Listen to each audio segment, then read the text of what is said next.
एक। आपकी आवाज में आज बात छत्तीसगढ़ से सामने आ रही बदहाल स्वास्थ्य व्यवस्थाओं की।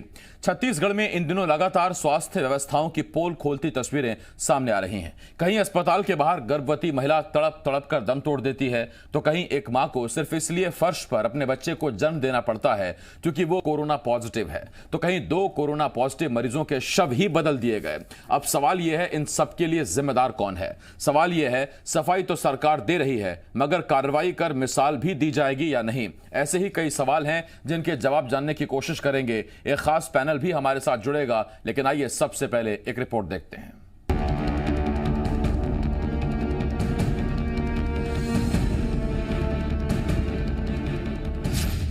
एम्बुलेंस में गर्भवती की तड़प कर मौत, अस्पताल के फर्श पर बच्चे का जन्म, कोरोना मरीजों के बदल दिए शव।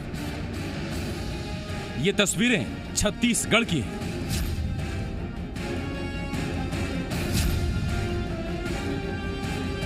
स्वास्थ्य सेवाओं की व्यवस्था का आलम यह है कि रायपुर में अस्पताल के बाहर ही एक गर्भवती तड़प तड़प कर एम्बुलेंस में ही दम तोड़ देती है।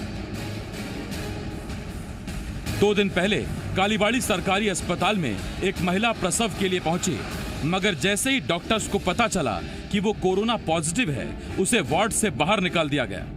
तब महिला ने अस्पताल के फर्श पर ही बच्चे को जन्म दिया। और अब बिलासपुर से ऐसी खबर आई जिसे सुनकर आप हैरान रह जाएंगे। सिम्स अस्पताल की लापरवाही से 2 कोरोना पॉजिटिव मरीजों के शव बदल दिए गए। अब विभाग अपनी गलती पर लीपापोती कर रहा है। ये तो सिर्फ वानगी है, इनके अलावा जगह जगह से आ रही तस्वीरों ने स्वास्थ्य सेवाओं की पोल खोल कर रख दी है। अब स्वास्थ्य सेवाओं के इस हाल पर बीजेपी सरकार पर हमलावर है। निशाने पर सीधे सरकार है, तो उधर दूसरी तरफ सरकार सफाई दे रही है। बिलासपुर में कोरोना से मृत व्यक्तियों के शवों की अदला बदली हो रही है, तो ये प्रदेश पूरी तरीके से कोरोना की गिरफ्त में है और स्वास्थ्य सेवाएं पूरी तरह से बदहाल हो चुकी हैं और प्रदेश की जनता त्राहिमाम कर रही है। बिलासपुर में शव बदली करने का मामला हो, ये सारे मामले संज्ञान में आए हैं और इसमें कड़ी से कड़ी कार्रवाई की जाएगी। सवाल यह है, जगह जगह से आ रही असंवेदनशीलता और लापरवाही की इन तस्वीरों के लिए कौन जिम्मेदार है? सवाल यह है, क्या स्वास्थ्य विभाग को खुद इलाज की जरूरत नहीं है? और सवाल यह भी कि अगर ऐसा है तो फिर सरकार स्वास्थ्य विभाग की सेहत सुधारने के लिए क्या कर रही है? बिलासपुर से शैलेंद्र सिंह ठाकुर के साथ सत्यप्रकाश, जी मीडिया, रायपुर। सवाल गंभीर है। देखिए, जब बुनियादी सुविधाओं की जनता के लिए बात होती है तो उसमें सब यही आता है, उसमें शिक्षा, स्वास्थ्य, सड़क, यही सब आता है। और अगर बुनियादी सुविधाएं भी ना मिल पाए तो फिर दिक्कत तो होगी। हमारे साथ 3 खास मेहमान जुड़ रहे हैं। हमारे साथ सुशील आनंद शुक्ला जी, प्रवक्ता हैं कांग्रेस की तरफ से। इसके साथ साथ बीजेपी की तरफ से श्रीचंद सुंदरानी जी, जिला अध्यक्ष भी हैं, और ब्यूरो चीफ देवेश तिवारी हमारे साथ जुड़ रहे हैं। मैं आप तीनों का बहुत बहुत स्वागत करता हूं। सबसे पहला सवाल सुशील आनंद शुक्ला जी आपसे। शुक्ला जी, गौठान में गाय मर रही है, एम्बुलेंस में गर्भवती दम तोड़ दे रही हैं, वहां गाय नहीं बच रही, यहां इंसान नहीं बच रहा। आपसे मेरा सीधा सवाल, ऐसे गढ़बो नवा छत्तीसगढ़ सर?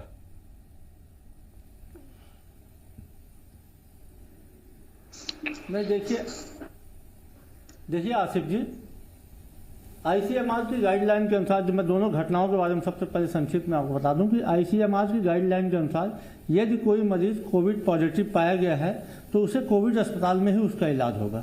जो गर्भवती महिला थी, जिसको कि कालीबाड़ी में जिस महिला का जिक्र अभी आप कर रहे थे अपने पैकेज में, तो उस महिला का जिस दिन भर्ती की गई थी उसके बाद में उसका कोविड टेस्ट किया गया। किसी भी प्रकार का उसके पहले सिम्टम्स नहीं थे उसके। जैसे कोविड टेस्ट में उसका पॉजिटिव आया, उसके बाद गाइडलाइन के अनुसार उसे कोविड हॉस्पिटल में ट्रांसफर किया जाना था, और जैसे उसे लॉबी में पहुंचाया गया, एम्बुलेंस की आ रही थी, वैसे उसे प्रसव पीड़ा हुई। और नहीं, देखिए सर, मैं तो एक एक घटना पर जाऊंगा नहीं, लेकिन आपने जब जिक्र किया सुशील जी, तो मैं तो एक छोटा सवाल पूछता हूं। अगर पेशेंट पॉजिटिव पाया गया था, उसको रेफर किया जा रहा था, तो क्या सर हवा में उड़ के जा रही थी क्या? ना तो आसपास कोई स्ट्रेचर है, और अगर स्ट्रेचर है तो पीपीई किट में क्यों नहीं डॉक्टर रिस्क लेकर इतनी बड़ी बड़ी रिस्क ले रहे हैं? वो महिला फर्श पर कैसे पहुंच गई? या उस महिला को पैदल छोड़ दिया गया कि जाओ संभालो अपने आप को, तुम कोरोना पॉजिटिव हो, निकलो यहां से? नहीं, पैदल नहीं, उस महिला, देखिए आसिफ जी। जी, सबसे पहली बात तो उस महिला को पैदल नहीं छोड़ा गया था, उस महिला को अस्पताल में भर्ती किया गया था, क्योंकि उस वार्ड में और भी जच्चा बच्चा वाली महिलाएं थी, तो स्वाभाविक था कि पॉजिटिव आने के बाद उन्हें वहां से अलग किया जाना था। उन्हें वहां से अलग किया गया और अस्पताल, दूसरे कोविड हॉस्पिटल में भेजने के लिए एम्बुलेंस बुलवाई गई। इस दौरान ये घटना हुई है। तो मैं समझता हूं कि किसी एक घटना के लिए पूरे स्वास्थ्य अमले को कटघरे में खड़ा किया जाना उचित नहीं होगा। और सुशील जी, उन तस्वीरों का क्या जहां गांव में सड़क ही नहीं है, वहां खटिया पर लिटा लिटाकर गर्भवती महिलाओं को आदमी कीचड़ से घुटने भरे पैदल चलकर तब जाकर नदी नाले पार करा के एम्बुलेंस में छोड़ रहा है, इलाज हो रहा है। उन तस्वीरों का क्या? कांकेर, बस्तर, सरगुजा से आती उन तस्वीरों का क्या सुशील जी? आसिफ जी जी, आसिफ, बिल्कुल आसिफ जी, बहुत सही सवाल आपने उठाया, लेकिन आप ये बताइए कि क्या ये पिछले इन गांवों में जो सड़क नहीं है, क्या पिछले 1.5 साल में ये सड़कें बन सकती थी?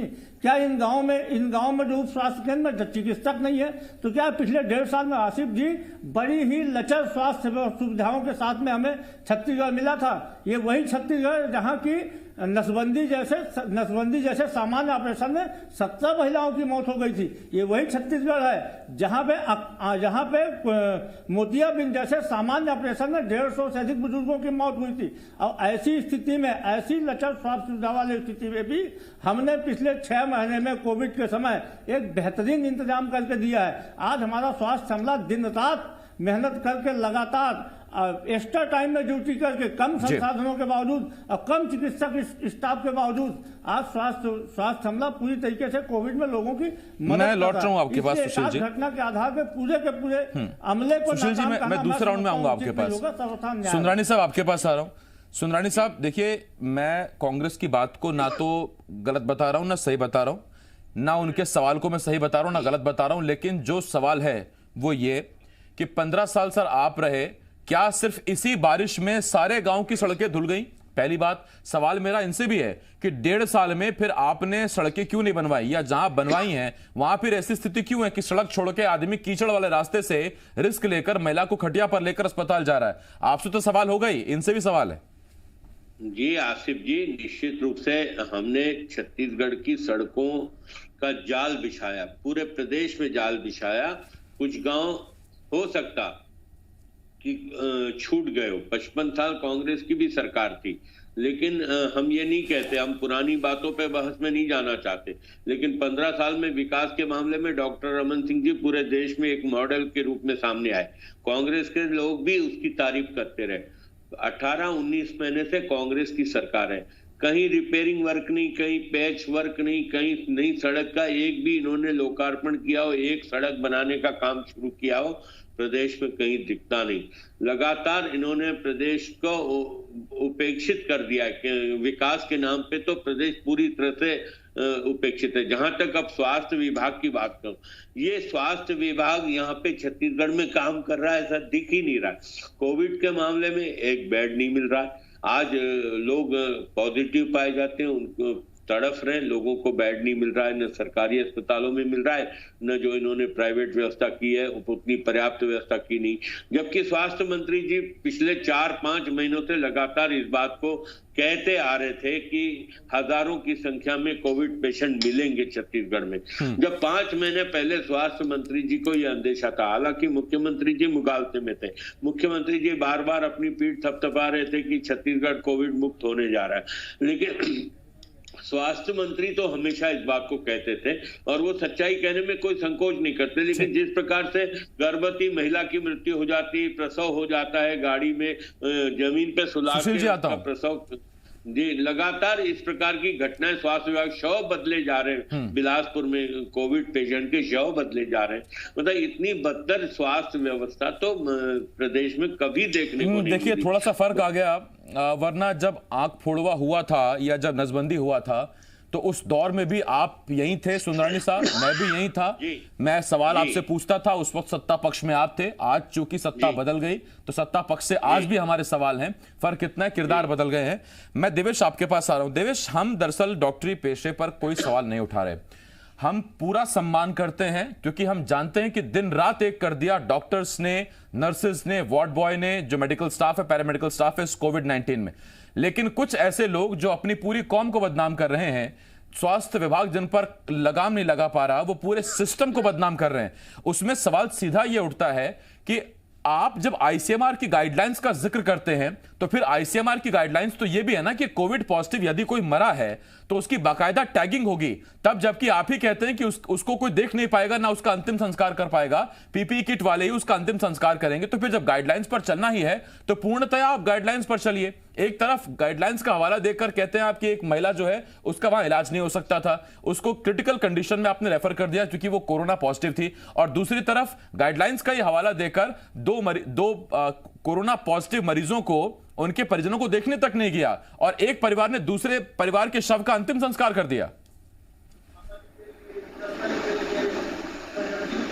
देखिए आसिफ, तस्वीरें जो हैं जो हम दिखा रहे हैं टीवी स्क्रीन पर, जिन लोगों तक मोबाइल का कैमरा पहुंच पाया है, जिन लोगों तक हमारी नजर पहुंच पाई है, केवल वही तस्वीरें सामने आ रही हैं। और ऐसे ढेर सारी तस्वीरें मंजरे, पारे, टोलों से, इसी तरह से कभी खटिया के माध्यम से, कभी पटिया पर लोगों को बिठा करके लाया जाता है, कभी मोटरसाइकिल में बैठाकर मीलों सफर तय करने के बाद अस्पताल पहुंचने की जानकारी भी सामने आती है। लेकिन ये तस्वीरें केवल वही हैं जो बीते सप्ताह भर के अंदर, महीने भर के अंदर सामने आई, केवल वही तस्वीरें लोग देख पा रहे हैं।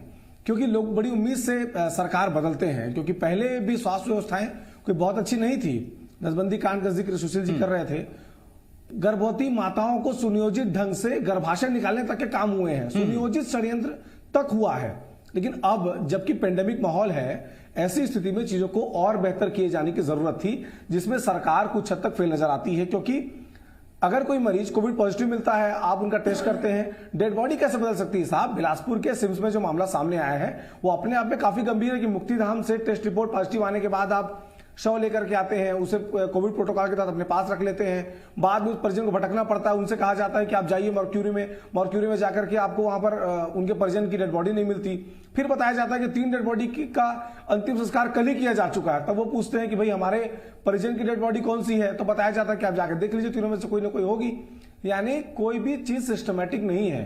कोई किसी व्यक्ति के परिवार में अगर कोरोना पॉजिटिव का देहांत हो भी जाता है, उस कंडीशन में उनकी जो अस्थियां हैं वो सही तरीके से उनके परिजन की अस्थियां हैं ये तक आइडेंटिफाई नहीं किया जा रहा है। ये अपने आप में बहुत ही दुखद है। रहा सवाल रायपुर में, जब तक जो पेशेंट की बात कर रहे हैं जिसका फर्स्ट पर जिसको डिलीवरी कराना पड़ा, अस्पताल में अलग अलग कमरे भी होते हैं साहब। जब तक एम्बुलेंस नहीं आती है, आप उनको जिस वार्ड से आप निकाल रहे हैं बाकी लोगों को संक्रमित होने से बचाने के लिए, आप दूसरे कमरे में रख सकते हैं। लेकिन पोर्च पर ला करके जो इंतजार कराने की परंपरा है, हालांकि कुछ कोविड के गाइडलाइन भी है कि कोविड में जब कोई मरीज एम्बुलेंस में पहुंचता है अस्पताल, तब उसे एम्बुलेंस का गेट खोलकर कम से कम घंटा भर रखा जाता है ताकि उस एम्बुलेंस के भीतर जो वायरस है वो शिथिल होकर बैठ जाए और बाहर संक्रमण ना फैले। लेकिन जब ले जाने की बात आ रही है, तब तो आप उनको किसी कमरे में वेट करा सकते थे। जाहिर बात। तब जबकि इस तरह की स्थितियां हैं कि कभी भी उनकी प्रेगनेंसी जो है टाइम पूरा हो सकता है और उनका गर्भ जो है वो बच्चे को जन्म देने की स्थिति में हो सकती है। तो कुछ जगहों पर लापरवाही हुई है, उसको स्वीकार भी करना चाहिए और इस बात को सुनिश्चित करना चाहिए कि ऐसी तस्वीरें देखने को न मिले। अकेले उस कालीबाड़ी वाले मामले में सरकार पर सवाल उठाए ना उठाए, वहां का स्टाफ जो है वहां पर ही कोई त्रिपाठी साहब, तिवारी साहब वहां के शायद सिविल सर्जन थे, उनसे बात भी हुई थी हमारी, और उन्होंने जो हमको वहां उस वक्त जब ये खबर आई थी, सबसे पहले हमने दिखाई थी देवेश, तब भी मैंने सवाल पूछा था कि महिला को अगर शिफ्ट किया जा रहा था तो क्या महिला को अपने पैरों पर चलकर छोड़ दिया गया, क्योंकि वहां ना तो स्ट्रेचर है ना वो स्ट्रेचर पर दिख रही है। तो उन्होंने कहा था इस मामले में दोषी पर कार्रवाई करेंगे। अब तक कौन इसमें दोषी पाया गया, क्या कार्रवाई हुई, जबकि रिपोर्ट भी जल्द मांगी गई थी, अभी तक नहीं पता। मैं खैर आपके पास आ रहा हूं सुशील जी, और मेरा आपसे सवाल, सुशील जी, स्वास्थ्य मंत्री कहते हैं, उन्हीं का बयान था छत्तीसगढ़ में कि 2-2 दिन लग जा रहे हैं छत्तीसगढ़ में कोविड संदिग्ध को अस्पताल पहुंचाने में, उसके टेस्ट के लिए। यह टीएस सिंहदेव का बयान था। अब यह मैं टीएस बाबा की साफगोई कहूं या मैं सिस्टम से थके हारे स्वास्थ्य मंत्री की बात कहूं, जो सिस्टम से थक गए और वो इस तरह का बयान दे रहे हैं, अपनी सरकार रहते हुए इस तरह का बयान दे रहे हैं वो।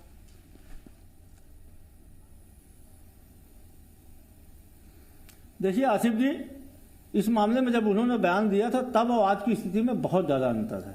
आज स्थिति यह है कि छत्तीसगढ़ में लगभग 176 से अधिक कोविड सेंटर बनाए गए हैं और लगभग 31,000 बेड कोविड मरीजों के लिए सरकार ने जुटा लिए हैं और लोगों की सामान्य ढंग से इलाज हो रहा है। आज अकेले रायपुर में 40 से अधिक कोविड सेंटर, कोविड के अस्पताल बनाए गए हैं। पूरे देश में लगभग पूरे प्रदेश में लगभग 479 वेंटिलेटर्स की व्यवस्था की गई है। 296 एचडीयू हाई डेंसिटी यूनिट तैयार करके रखे गए हैं। इसके अलावा 30 विशेषीकृत अस्पताल बनाए गए हैं कोविड के लिए। तो सरकार पूरी तरीके से चाक चौबंद है और हमारा स्वास्थ्य अमला भी पूरी ईमानदारी से, पूरी तन्मयता से जुटा हुआ है। मैं इस चीज को मानता हूं कि कहीं कोताही हुई है और निसंदेह जिसने कोताही किया उसके ऊपर में सरकार कड़ी से कड़ी कार्रवाई करेगी। उसके जांच के आदेश दे दिए गए हैं। दोषी कोई भी हो बख्शा नहीं जाएगा। लेकिन मेरा फिर निवेदन है कि एक घटना विशेष के आधार पे, एक या दो घटनाओं के आधार पे जो लोग 24 घंटे लगातार, आज स्थिति यह है कि डॉक्टरों को छुट्टी नहीं मिल पा रही है। आज स्थिति यह है कि डॉक्टरों को एक्स्ट्रा टाइम में काम करना पड़ रहा है, न सिर्फ डॉक्टर को, चिकित्सा अमलों को। ऐसे समय में उनका मनोबल बढ़ाने के बजाय जिस प्रकार से भारतीय जनता पार्टी के नेता लगातार गैर जिम्मेदाराना बयानबाजी कर रहे हैं वह उचित नहीं है। आज स्थिति यह है कि क्या कोविड में सिर्फ छत्तीसगढ़ में स्थिति है, आज देश में 36 लाख से अधिक मरीज पहुंचे हुए हैं। आज देश में 70,000 मरीज रोज निकल रहे हैं। आज देश में 68,000 से अधिक लोगों की मौतें हो चुकी हैं। तो कहीं न कहीं यदि आरोप लगाने की बात आएगी तो केंद्र सरकार क्या कर रही है? सिर्फ और सिर्फ राज्य सरकार को स्वायत्तता देने के नाम पे केंद्र सरकार हाथ में हाथ धरे बैठ गई है। सुशील जी, मैं लौट रहा हूं आपके पास। आपने सवाल पूछे तो जवाब ले लेते हैं सुशील जी। कोई जवाबदेही नहीं बनती है, सिर्फ और सिर्फ आरोप लगाना। सुंदरानी साहब, विपक्ष की भूमिका पर सवाल खड़े हो रहे हैं। भूमिका ये कि अगर सकारात्मक भूमिका है, अच्छे सवाल है, अच्छी राय है तो बताइए, केवल मात्र विरोध करने से कैसे चलेगा? देखिए, मैं आदरणीय सुशील आनंद शुक्ला जी को सुन रहा था। भारतीय जनता पार्टी पे वो राजनीति करने का आरोप लगाते हैं। भारतीय जनता पार्टी ने इस कोविड के मुद्दे पे कभी राजनीति नहीं की। तो राजनीति के नजरिए से अगर देखना है तो इनको स्वास्थ्य मंत्री के राजनीति कर रहे हैं, गैर राजनीतिक मैं आपको सुशील जी सुन तो लीजिए। आप चुप बैठो। आप सुशील जी सुन लीजिए। आप बोलिए सुंदरानी साहब बोलिए। मैं लगातार सुशील आनंद शुक्ला जी को सुन रहा था। वो कांग्रेस के प्रमुख प्रवक्ता बने हुए हैं। मुझे बड़ा दुर्भाग्य लगता है कि कैसे प्रमुख प्रवक्ता हैं। मैं उनकी बात को आराम से सुन रहा हूं और मेरी बात को सुनने का मादा नहीं रखते। नहीं, वो सुन रहे हैं, आप बोलिए। स्वास्थ्य मंत्री की अगर बयान को ही अगर इन्होंने ध्यान से दिया होता, स्वास्थ्य मंत्री की माननीय मुख्यमंत्री जी ने मानी होती तो आज प्रदेश इस बदतर व्यवस्था में नहीं पहुंच जाता। इन्होंने हमेशा स्वास्थ्य मंत्री को निग्लेक्ट करके रखा। स्वास्थ्य मंत्री का स्वास्थ्य विभाग में चलता नहीं, इसलिए बार बार इस बात को स्वास्थ्य मंत्री हमेशा कहते आए। और आज स्वास्थ्य मंत्रालय की जो दुर्दशा पूरे प्रदेश में देखने को मिल रही, पूरे प्रदेश की जनता जान रही है। सुशील आनंद शुक्ला जी कितनी सफाई दे दें, कितनी बात कर लें, लेकिन पूरे छत्तीसगढ़ की जनता इनके स्वास्थ्य व्यवस्थाओं से हड़बड़ा गई है, पूरी तरह से असुरक्षित महसूस कर रही है। एक बेड नहीं मिल रहा है कोविड मरीज को, 2-2 3 दिन जांच नहीं हो रही। जांच लौट रहा हूं आपके पास, लेकिन देखिए फिलहाल तो स्थिति ये हो गई, जब एक तर्क ये दिया जाता है कि इतने कम अमले के बावजूद बेहतर इलाज किया जा रहा है, उसमें एक सवाल जरूर उठता है कि ये इतना कम अमला क्यों है, कौन इसके लिए जिम्मेदार है? जब आप सरकार में थे, अब आप सरकार में है, ये तो आम आदमी कह ही रहा है। वो युवा जो पढ़ा लिखा है, पात्र है, वो तो कह रहा है कि आप भर्तियां निकालिए, लेकिन आप भर्ती निकालेंगे नहीं और जब बाद में कोई अव्यवस्था हो जाएगी तब आप कहते हैं कम अमले के बावजूद। तो इसके लिए जनता तो जिम्मेदार नहीं है। सुशील जी, मैं नहीं, सुशील जी आपसे नहीं कह रहा हूं ये बात, ये आप दोनों से कह रहा हूं, आपने भी और आपने भी। और स्थिति यह है कि ये हमारा जो एम्स है, इसी एम्स में ऐसी भी खबर आई कि यहां मोतियाबिंद के इलाज के लिए अगर लोग पहुंचे तो उनकी आंखें खराब हो गई, रातों रात उनको प्राइवेट अस्पताल में शिफ्ट कर दिया गया। ये तो स्थिति है। तो अगर ये बेहतर हो जाए तो सब बहुत बढ़िया, क्योंकि ये तो मूलभूत सुविधाएं हैं जो आम आदमी को मिलनी चाहिए। एक छोटे से ब्रेक के लिए हमें रुकना होगा। धन्यवाद देवेश आपका, सुशील जी, सुंदरानी साहब बहुत बहुत धन्यवाद आपका हमारे साथ जुड़ने के लिए। एक छोटे